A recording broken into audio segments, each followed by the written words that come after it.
instance, were far greatly diminished and in some cases non-existent. Because it was very easy in this case for people to threaten legal suit or undertake legal suit against the guilty party. Now, the problem arose is that in parts of the United States where property rights did exist in rivers and lakes, those property rights were abolished or eliminated. For example, there were several southern states in the U.S. Following the American Civil War. If you may know the history, right, the North fought the South, the North won, they occupied the southern states for several years after the defeat, and then around 1873, the Civil War ended in 1865, the northern occupying armies were withdrawn, the defeated southern states were allowed to reorganize their state governments and re-enter the Union as equal states as part of the United States. Well, the Civil War had been devastating in the South. The northern armies had come through. They had followed, particularly General Sherman, followed what was called the scorched earth policy. Everything in the way, 3 miles wide as the Union Army advanced against the Confederacy. Destroyed plantation buildings, factories, towns, anything, wiped out. So a large part of the economic infrastructure, if you will, and productive ability of the states were literally destroyed or significantly weakened during the Civil War, and had not seen much repair during that period of Reconstruction, as we call it, when the northern armies continued to occupy the southern states, as I said, up until around 1873. So now, when that was over, the southern states had to find a way to rebuild their societies, and in fact trying to attract industry from the north. Well, the South has less infrastructure, it's less industrially developed. It had, in comparison to North, a more relatively unskilled labor force. So how then did you attract northern industry down to the southern states? How do you give yourself a competitive advantage for the factory to be built down where you are, as opposed to another factory being built in the north or one of the emerging western states, what today is the U.S. Midwest? Well, they basically eliminated or weakened property rights in these areas and told northern factory owners, well, if you build a factory down here and you generate negative polluting byproduct, you will not be held accountable for any damages or legal suit. In other words, that was a way of trying to give the attraction of factories down there a cost savings, right? Because you don't have to worry about figuring out ways to take care of the pollutants.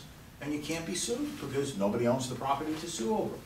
So in a sense, this was made public property, therefore it belongs to everyone, and as a result, no one, because an attempt to artificially stimulate investment into the southern states after the Civil War. So it's not inherent as a problem.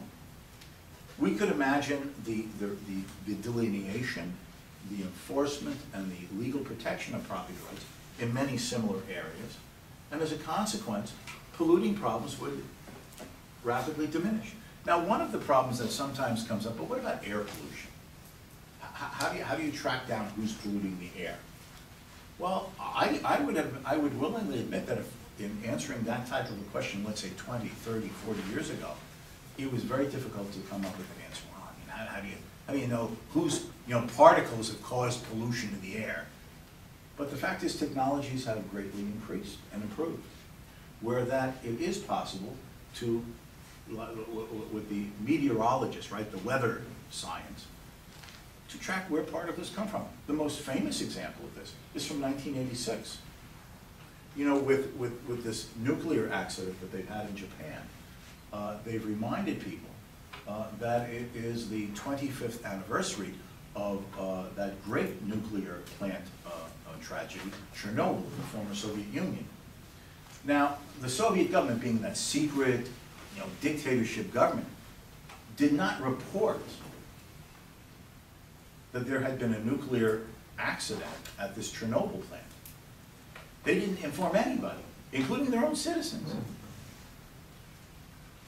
Now, of course, all the radiation is beginning to spew out.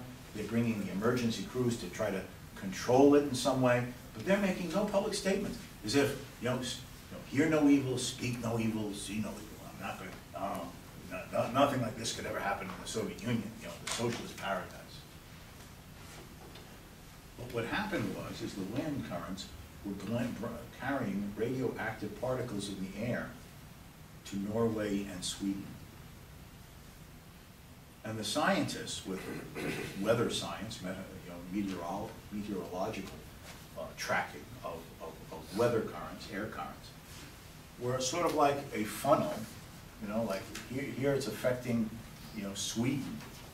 They were able to trace back the patterns of the air currents to like, where did it come from?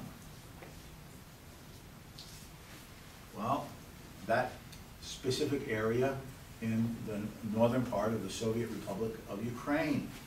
And what is there? A nuclear plant in the small town of Chernobyl.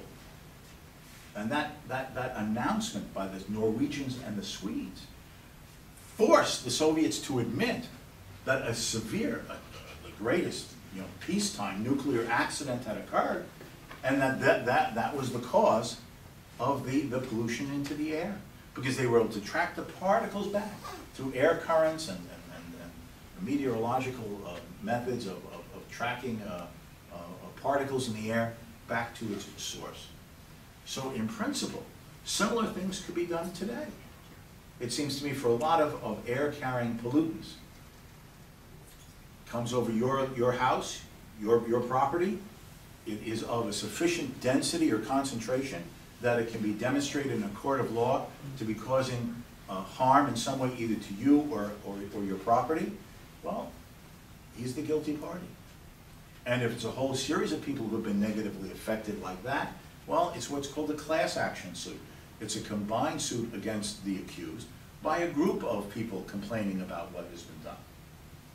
So even the technologies have been developing enough so that even many of the air polluting problems can have a solution through the development of these scientific methods of tracking air flows and currents and particle movements to determine, are the particles by any scientific standard of a sufficient concentration to have any significant or noticeable effect on people or their property? And if so, where is the point of origin? So again, if we recognize property rights in airspace over properties for this purpose, as well as property rights in bodies of water to the extent that it is legally and technically possible, many of these problems would be radically reduced or abolished. Now, the other thing that of course comes up today, and that is with global warming or climate change as it's called. And this seems to be a global problem. You know, supposedly there are concentrations of CO2 in the air, and it's affecting the ozone layer and a variety of other things. It's threatening to melt ice caps, and water levels will rise, ocean levels will rise around the world. I assume they mean that, you know, Nassau will float away or something. And obviously people worry about this. But the question is that, first of all, even if things are done in the United States, right, there's attempts to have legislation at the state or federal level of the United States to limit certain types of pollutants into the air that are supposedly causing this or exacerbate the problem. The fact is that the Chinese and the Indians basically refuse to follow such rules. Their response is, America is an industrialized country, so they stop polluting. They slow down their rate of gross domestic product a little bit to compensate. We're still growing. We're just trying to get into the 20th century with modernization and rising standards of living. We're not going to cut back. Most of these developing countries are very reluctant to do this. So if we cut back, it doesn't affect them. So we produce less, and they just produce more. How does it affect them?